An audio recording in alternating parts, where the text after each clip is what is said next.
Welcome back. Since the beginning of advertising, brands have found ways to profit by telling women how to be. It could be a good girl, a perfect mother, a go-getter, and on and on.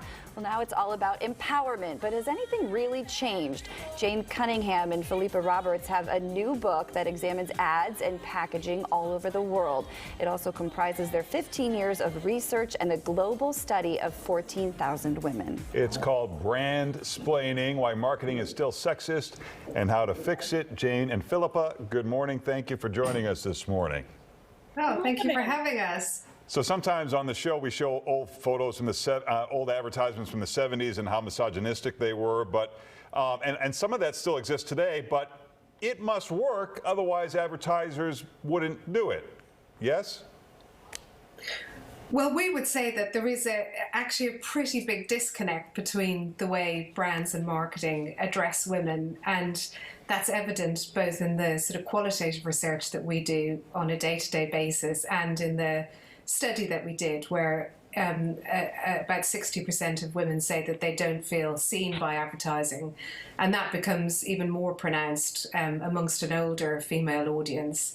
And women say that they don't see the sort of models that appear in advertising as representative of them in the way that they are. So we would say there's a really big missed opportunity, in fact, in the way that marketing currently configures.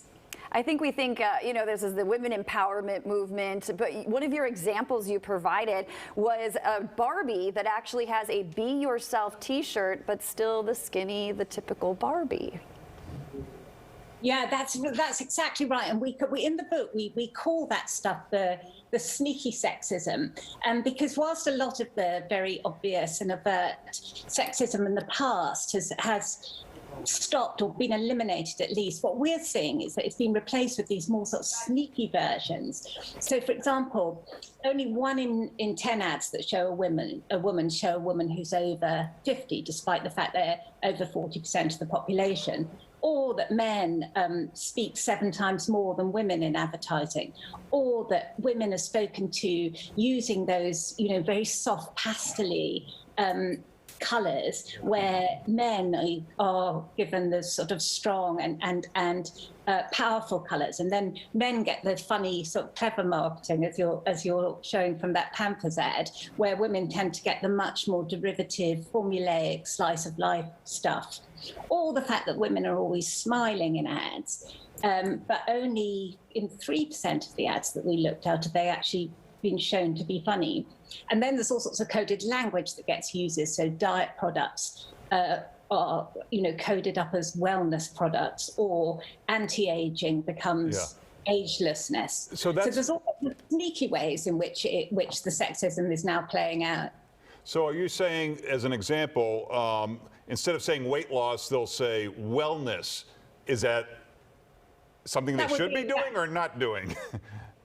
That's something that they shouldn't be doing. I think what we're saying is that the sort of underlying messages are the same, and hence the title Brandsplaining, is that these brands and the marketing that they put out there is still telling women how to be and what to do and what they should be like. And so where they used to say be thinner in a very overt way, they now call it wellness. But the messages are still the same. You don't look as good as you should do. You need to lose weight. You need to look more healthy. And the same with agelessness products. Instead of calling them anti-aging in a very sort of overt and explicit way, or saying you've got crow's feet, they're now saying, oh, here's an agelessness product. But it's still the same underlying criticism, just more implicit rather than explicit. And you say there are people doing it well. Dove is one of the companies you mentioned. We're going to take a quick look at a commercial that you say is a good example.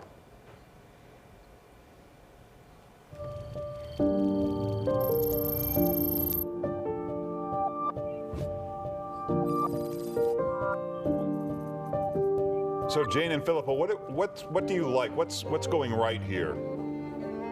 Well, I think what Dove have done right from the beginning, really, and certainly in this latest iteration around filters, what they have done is pulled into the light the sneaky and often manipulative ways in which the beauty industry makes women feel and presents women, and exposes them for what they are, and encourages a much stronger sense of women to feel that what they are is enough, and to be happy and confident in how they are, rather than feeling all the time that they need to change themselves.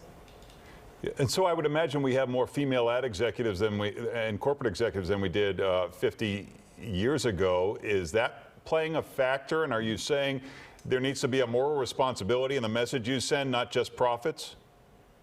Yes, it's definitely the case. And I think lots of companies are starting to look at the impacts of their marketing and advertising beyond sales and looking at the moral responsibility that they have, because there is an acceptance now.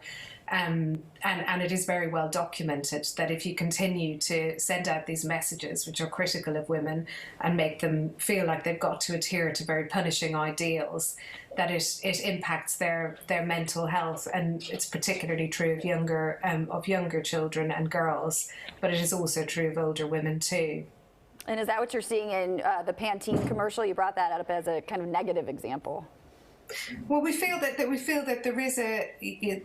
is a lot that's quite problematic. The idea of these sort of fempowerment or femvertising messages, because quite often they're doing the same thing as the marketing did in the past, which is telling women that there's something wrong with them. So saying to women, stop apologising, instead of saying to men, maybe you should apologise more. The default position is always that if there's a difference between male and female behaviour, it's the women who are getting it wrong and need to fix themselves rather than the men.